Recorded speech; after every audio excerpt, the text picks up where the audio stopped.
And so this movie just picks up, you know, a little more than 9 years later. Can you believe it was 9 years ago that we were walking around Vienna? 9 years? No, that's impossible. No, it was. I know. It feels like 2 months ago to me, but it was summer '94. Where she lives in Paris, and the movie explains kind of what's gone on in the last 9 years. How are you? This is so weird. I'm fine. It's good to see you. It's good to see you. To me, it's just an examination of how your life sort of proceeds. Do I look any different? I do.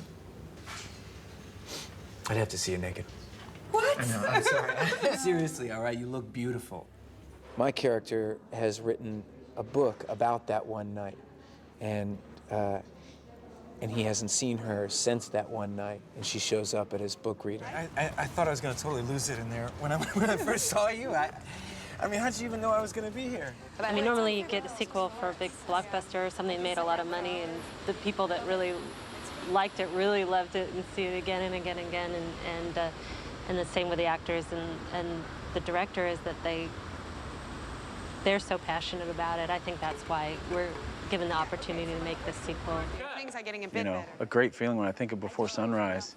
It's been 9 years since we shot that. It's a kind of a gift to be able to go back and revisit characters like that, because they sort of, any movie you do, they sort of keep existing in your mind. You know, but especially these two, they just always kind of kept growing. So my relation to that movie, just like the events of this movie, is like kind of forever changing.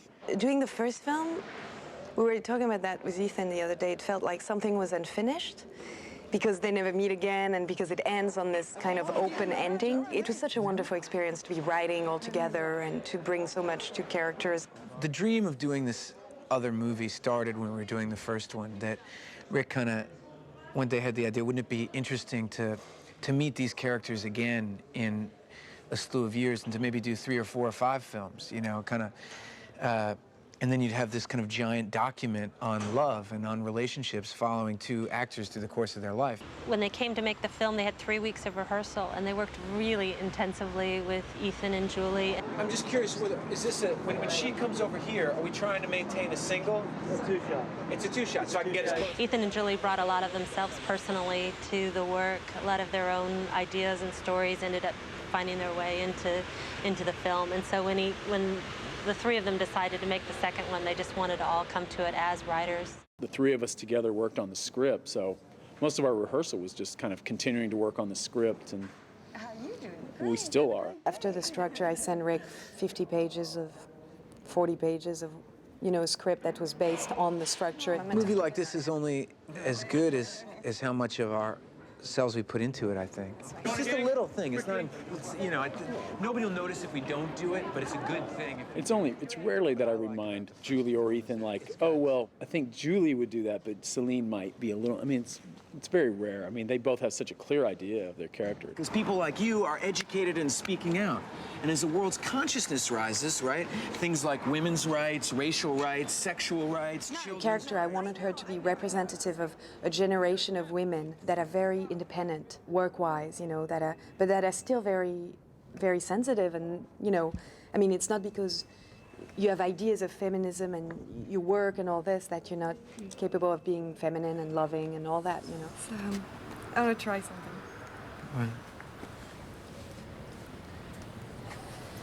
I want to see if you stay together or if you dissolve into molecules. How am I doing? Still here. Good, I like being here. It might be my favorite movie I've ever worked on, just only because I think it succeeds at what it sets out to do, you know? It's true to itself. I think it's got a lot of heart. It doesn't make me sad, it's just the way it is.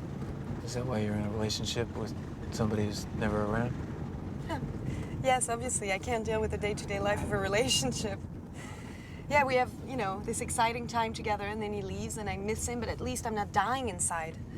When someone is always around me, I'm like suffocating.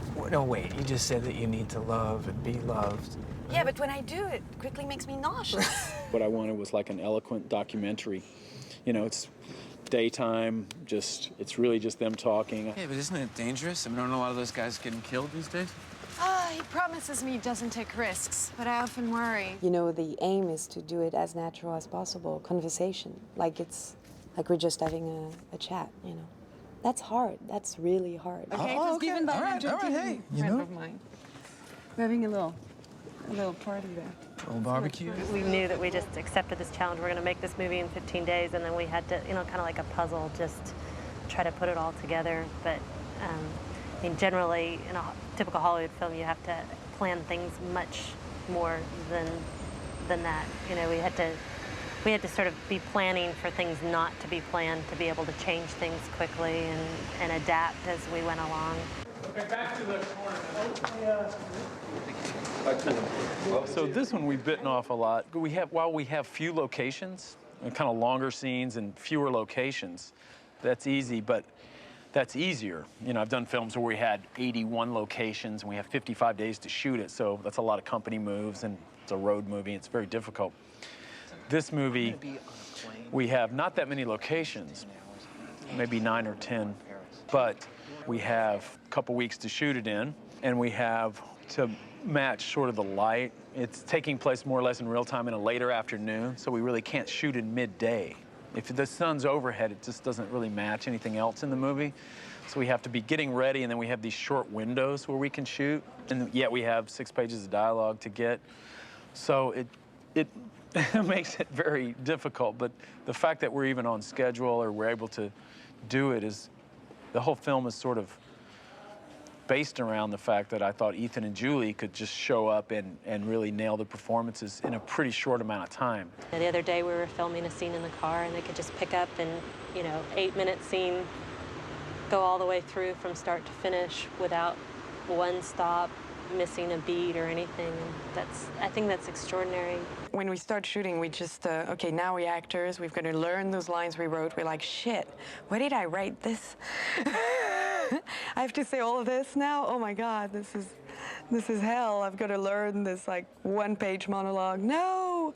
And this second one has been even more intense. You know, we only had a little over 2 weeks of rehearsal, and we're shooting it in 3 weeks, and it feels like this one's a sprint. We've been meditating on this one for a long time, though. So. Yeah. Merci, au revoir. Merci. Let's go shopping. No, that's a bad idea. I don't want to inflict that on you. Let's go up to that garden path. It's really nice. It's She can't get the line. She can't get it right. I say thanks. Thanks for what? It's probably one of the hardest acting job between Before Sunrise and this one that I've done in a way, because somehow to play someone very natural, that it feels like it's conversation, that, you know, we just met in a cafe and talked. That's what the film has to feel like. To play a character that's very real and that could be your friend or your neighbor or something like that is much harder in a way, because you have less gimmicky things. It's more based on reality, and it's very fragile. It's very subtle. You know? The three of us all have such different personalities. That's, you know, sometimes you know, the collaboration can just kind of take off. And Julie and Ethan have both directed films and written pretty extensively. I mean, I have collaborators here who are filmmakers. You know, so like I feel like the three of us are really making this film together.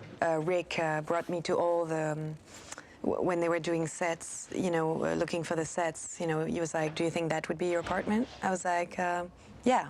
Or I was like, no, not at all. Or like the stairway, I was like, that's the perfect stairway. You know, that's where Céline would live. There's no beautiful shots of the Eiffel Tower. I mean, this is just, boom, what I want to kind of feel like the real world. And that to me is a huge challenge, and not a lot of people's idea what a movie is. So if I can make that even watchable, then I'll think like I accomplished something. Rick has a great feeling of, no, this is what I want to be doing today. This is kind of the dream of my life, is today. And we may not ever get to do this again. And we all know how lucky we are to even be trying to do this. I remember how you did, as, you know, a bit of red in it, and how the sun was making it glow that morning right before you left. I thought of that. I remembered that. I missed that.